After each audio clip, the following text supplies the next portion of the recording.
There's a kind of smile that should terrify you, not because it's wicked, not because it's sinister, but because it's calm. It's the smile someone gives you when they've already decided to betray you, a smile of relief, because their decision is final, and you never saw it coming. Machiavelli understood this smile. He saw it in royal courts, in church pews, in the gaze of kings and the whispers of ministers. He knew that the most dangerous people are rarely loud. They are patient, polite, predictable, until they no longer need to be. This isn't just history, it's strategy. And whether you realize it or not, you're in the middle of it. Right now, someone is watching what you give your loyalty to. They're watching how quickly you respond. They're testing your silence to see if it's weakness or calculation. Because in a world built on perception, the one who cares less controls more, and the one who understands this psychology wins quietly. This is not motivation. This is instruction. And by the time this video ends, you won't just spot manipulation. You'll understand it. Let's begin. Machiavelli wasn't a villain. He was a mirror. We've been told that Niccolo Machiavelli was evil. The word Machiavellian gets thrown around like a curse, as if it means heartless, ruthless, sociopathic. But that's not what he was. Not really. Machiavelli wasn't celebrating cruelty. He was documenting it. He wasn't teaching people how to lie. He was warning them that they were already being lied to. He didn't invent manipulation. He observed it. He gave language to what the powerful already understood, that in human affairs, appearances matter more than truth. And morality, while admirable, is not a survival strategy. When Machiavelli wrote The Prince, he wasn't speaking to the people. He was speaking to those who pull the strings. Kings, rulers, future emperors, people like Cesare Borgia. Men who knew that power isn't earned, it's maintained through perception, strategy, and silence. But what happens when we take those insights and apply them to modern life? What happens when you read The Prince not as an old political handbook, but as a psychological survival guide? You begin to see the hidden game, the games being played in your workplace, in your family, in your relationships, on your screen, because the tactics haven't changed, only the stage. And in this video, we're going to decode them, one by one. The manipulation tactics that Machiavelli exposed 500 years ago, that are still being used right now, by the cunning, the powerful, and the unseen. You're not here to be afraid. You're here to understand, because once you see the game, you can stop being a pawn in it, or, if you choose, you can become a player. Chapter 1. The Smile Before Betrayal. Manipulation through appearances. In The Prince, Machiavelli wrote something that sounds like blasphemy in a world obsessed with authenticity. It is not necessary to be truly virtuous. It is necessary only to appear so. It's a dangerous idea, and it works, because people don't respond to your truth. They respond to your presentation of truth. And in the realm of power, perception is not just part of the game. It is the game. This is why the most effective manipulators aren't the loudest. They're not waving red flags. They're smiling. They present themselves as kind, agreeable, trustworthy, until the moment it no longer serves them. And the scariest part? You never see the switch happen, because the mask doesn't slip, it's removed. This is what Machiavelli understood long before modern psychology. That image can be weaponized, and most people are too naive to notice. The danger of believing appearances. Manipulators survive by managing your assumptions. They give you exactly what you want to see. The supportive friend, the selfless coworker, the nice guy, the devoted partner. But underneath that costume is calculation. They mirror your emotions. They echo your values. They mimic your language, not to connect, but to disarm. This isn't empathy, it's camouflage. And just like a predator in the wild, they don't attack until you've lowered your guard. You see, the best manipulators don't overpower you. They let you invite them in.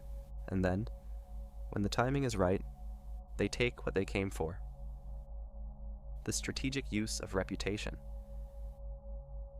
Machiavelli didn't just acknowledge this tactic, he endorsed it. He believed that if you want to maintain power, You must appear honorable, even if your actions are anything but. A prince must be cunning like a fox and fierce like a lion, but he must never let it be known that he is both. Why? Because people don't resist what they don't suspect. And when they see a smile, they rarely prepare for an ambush. This is why, in modern power dynamics, from politics to business to relationships, reputation is currency. Your image buys you time. It buys you trust. It buys you immunity. Until the real move is made. Machiavelli knew, men judge more by the eye than the hand. Translation? They don't care who you are. They care what you look like.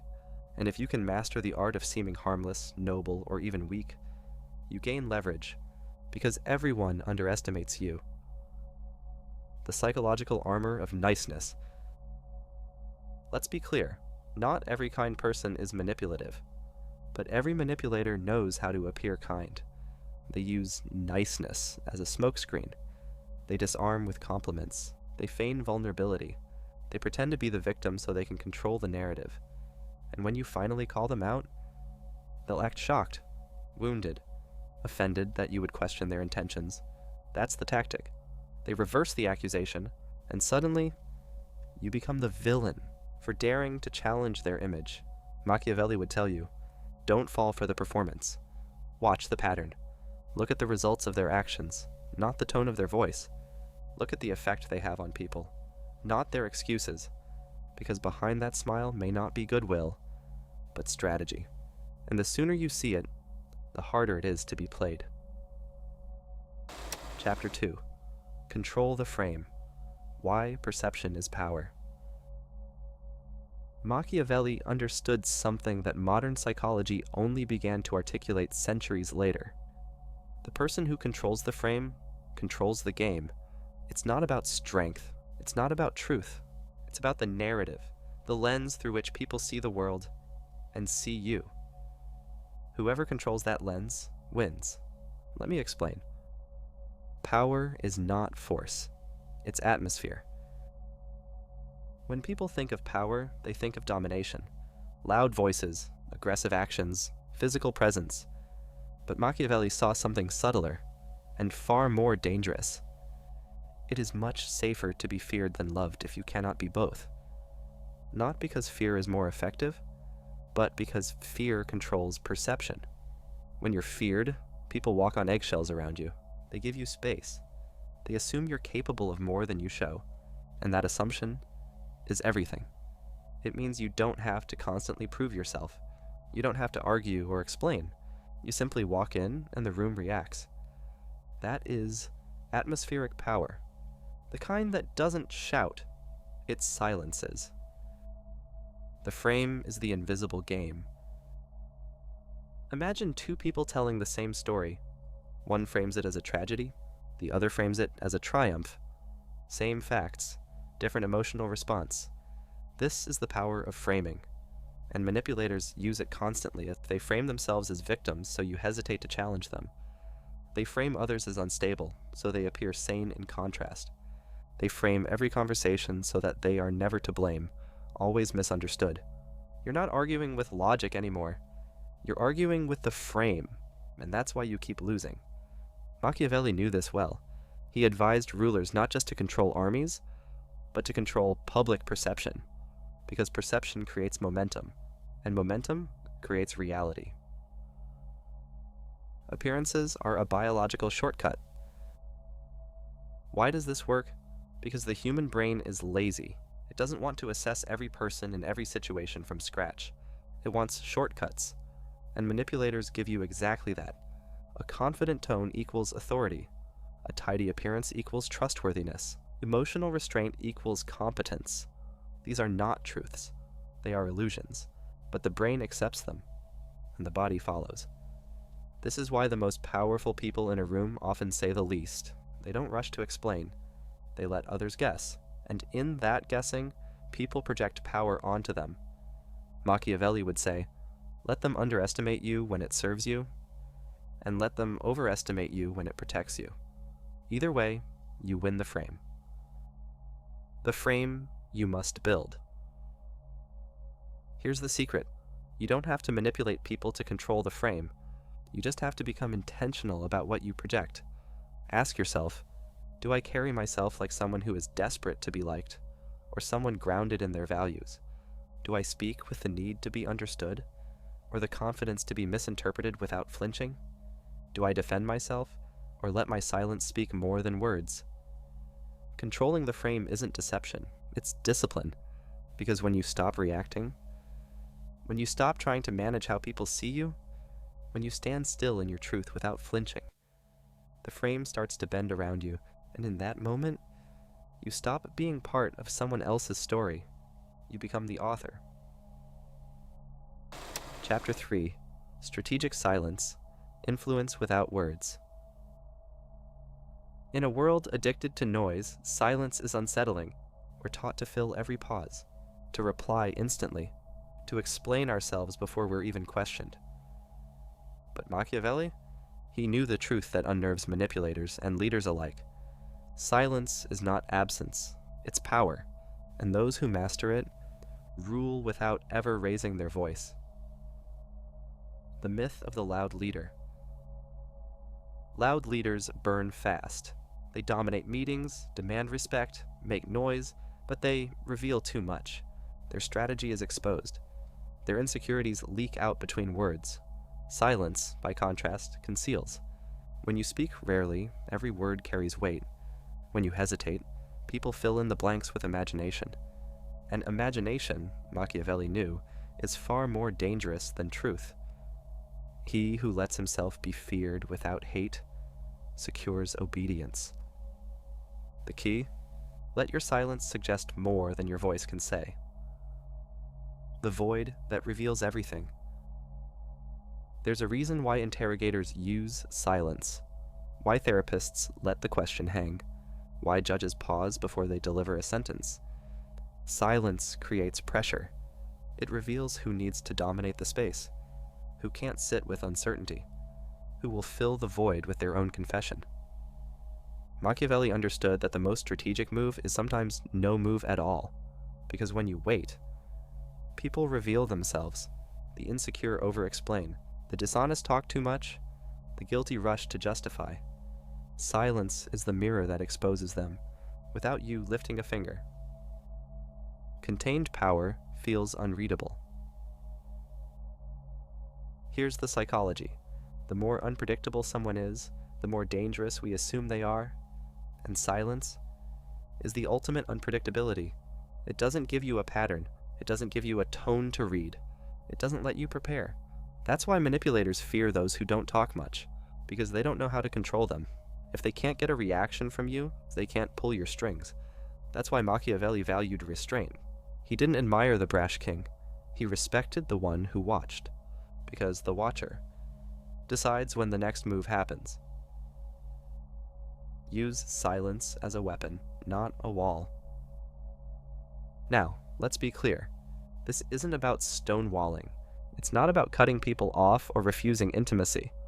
It's about becoming strategic with your speech. You speak when it clarifies, not when it pleases. You explain when it helps, not when it validates. You share when it empowers, not when it leaks your leverage. Because every sentence you say is an investment. And manipulators? They're always listening for what you give away. So don't give them your strategy. Give them silence. Let them squirm. Let them guess. Let them project their own paranoia into the empty space. Because the one who controls the silence controls the tempo. And the one who controls the tempo controls the terms. Machiavelli would remind you, lions rule with presence, but foxes, they rule with patience. Chapter 4: Fear over Love, the Psychological Leverage Point. One of Machiavelli's most quoted and misunderstood lines is this: "It is better to be feared than loved if you cannot be both." On the surface, it sounds cruel, a recipe for tyranny. But what if it's not about cruelty? What if it's about clarity? Because Machiavelli wasn't telling you to become a monster. He was warning you. Don't build your power on affection. Build it on control. And fear, unlike love, is predictable. The psychology of fear. Fear makes people hesitate. It makes them second-guess their resistance. It introduces uncertainty, not in you, but in them. And uncertainty is leverage. Fear is not about shouting. It's not rage. It's not chaos. True fear, Machiavellian fear, is subtle. It's your unshakable tone in a tense moment. It's your calm demeanor when others panic. It's your refusal to beg, explain, or chase. Fear arises not because you threaten, but because people realize they can't predict what you'll do next. And unpredictability is power. Why love is a weak foundation. Love, especially in politics, leadership, or power dynamics, is fragile. It requires maintenance. It demands reciprocity. And it turns sour the moment expectations aren't met. People who love you today will crucify you tomorrow if you stop meeting their emotional needs. Machiavelli knew this. He saw kings overthrown by the same crowds that once adored them. He saw leaders destroyed by their own longing to be admired.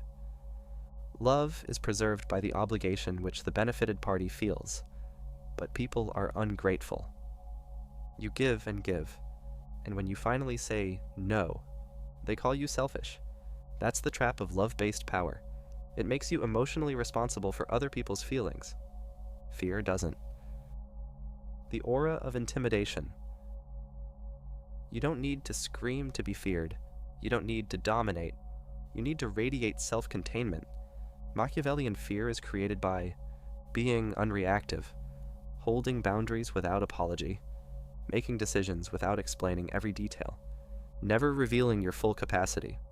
When people realize they can't move you emotionally, they stop trying to control you. And in their silence, in their retreat, in their caution, your power grows because they start calculating their moves around you. And that is the leverage Machiavelli was talking about. When to use fear and when not to. This doesn't mean you lead your life like a tyrant. Fear is not a default, it's a strategy. And it works best when it's earned through discipline, not destruction. It's how you hold yourself when others panic. It's how you don't flinch when challenged. It's how you never beg, even when you're bleeding. And most importantly, it's how you remain calm when others expect collapse. Because the moment they sense you are unshaken, they recalibrate. They speak differently. They tread carefully. They stop underestimating you. That's the art of fear. Not rage, not threats, composure, unpredictability, power, restrained, but felt. Chapter 5. The Useful Idiot, Exploiting Naïve Loyalty. There is no tool more effective for a Machiavellian than a loyal fool. The one who defends without question. The one who obeys without reading the room. The one who thinks loyalty is a virtue, instead of a transaction. Machiavelli had a name for this kind of person. He didn't say it out loud, but he described them perfectly. The useful idiot. The person whose need to belong overrides their critical thinking. The person who becomes an instrument in someone else's strategy. Let's go deeper. Loyalty is not morality. It's leverage. In The Prince, Machiavelli makes one truth painfully clear. A wise ruler cannot and should not keep his word when such observance would be to his disadvantage.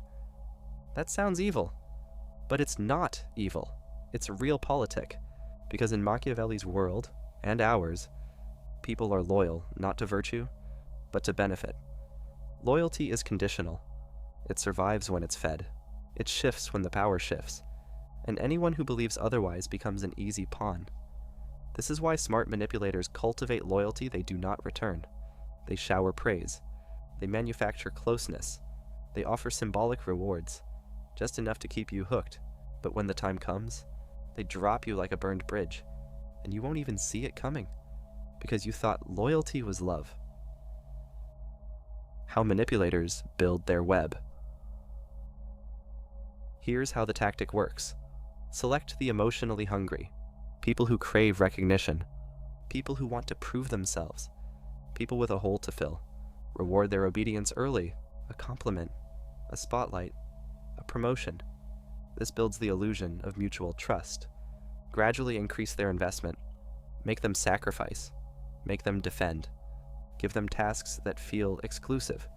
like they're part of an inner circle. Make them feel irreplaceable. This is the hook. The belief that they need me becomes stronger than their ability to question orders. And once they're deep in the game, they'll defend the manipulator even when the mask falls off, because their identity is now tied to their loyalty. To leave would be to admit they were used. Why this trap works so well.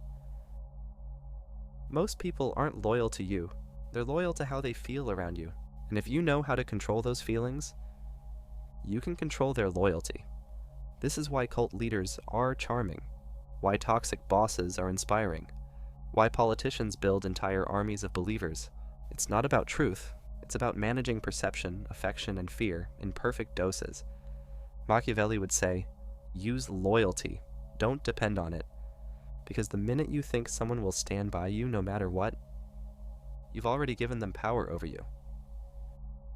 Be loyal to clarity, not people.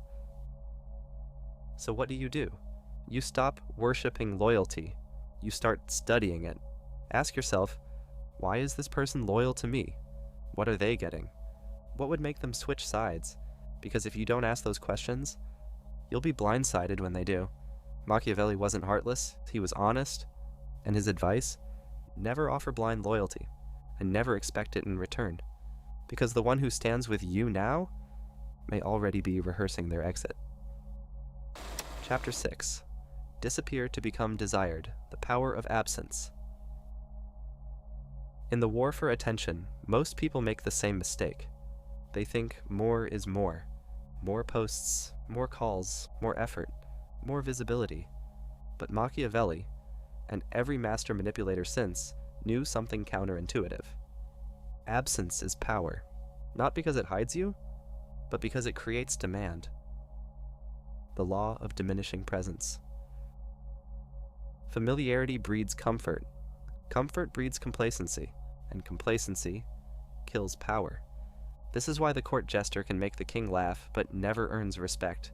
He's always available, always performing, always expected, and expectations erase mystique. Machiavelli warned against this. He knew that power depends not just on what you give, but on what you withhold. A prince is respected when he is either truly loved or truly feared, but he loses both when he is overexposed. In other words, visibility without scarcity weakens the effect. Absence creates meaning.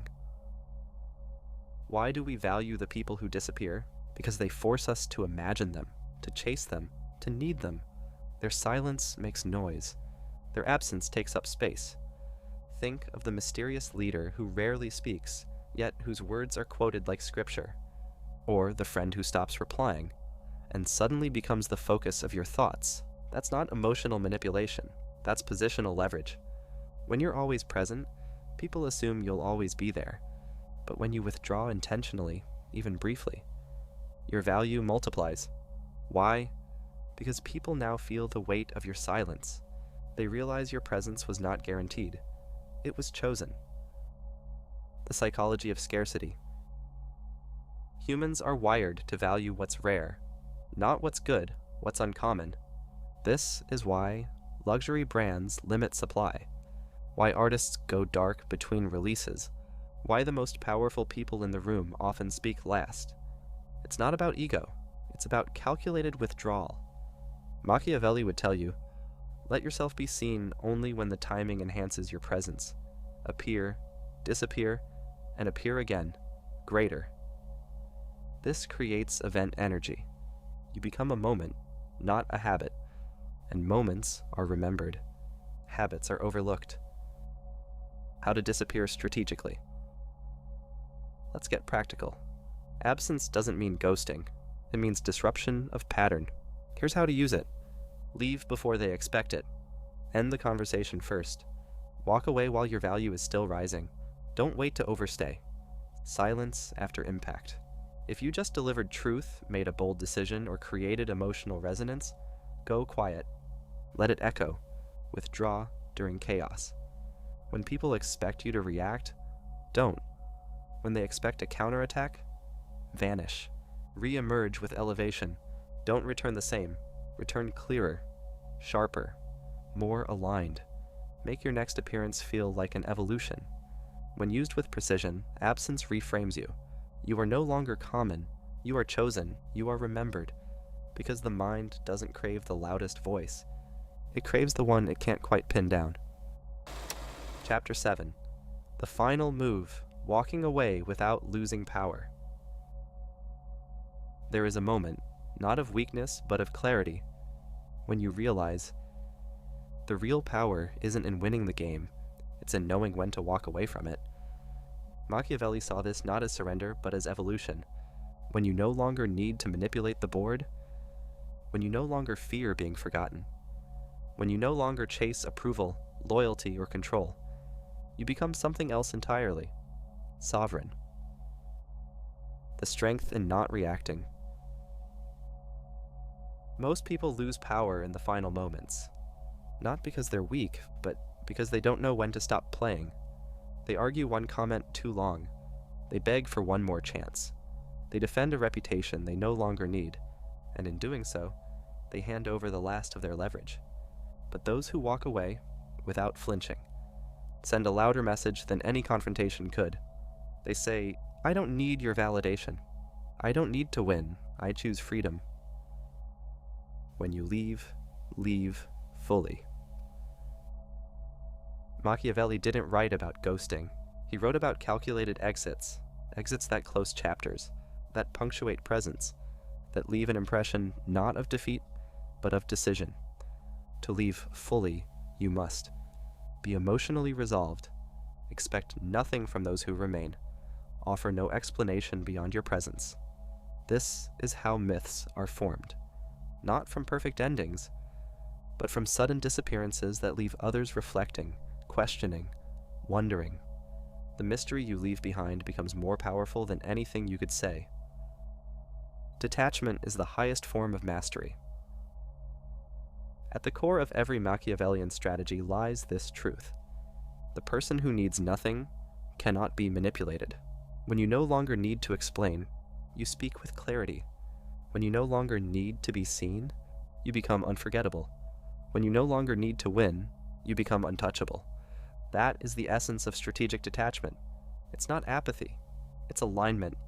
Alignment with your values, with your peace, with your next chapter. Power isn't kept. It's remembered. Here's the paradox. When you walk away at your peak, you are never truly gone.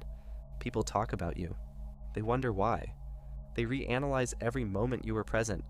You live not in the spotlight, but in their narrative.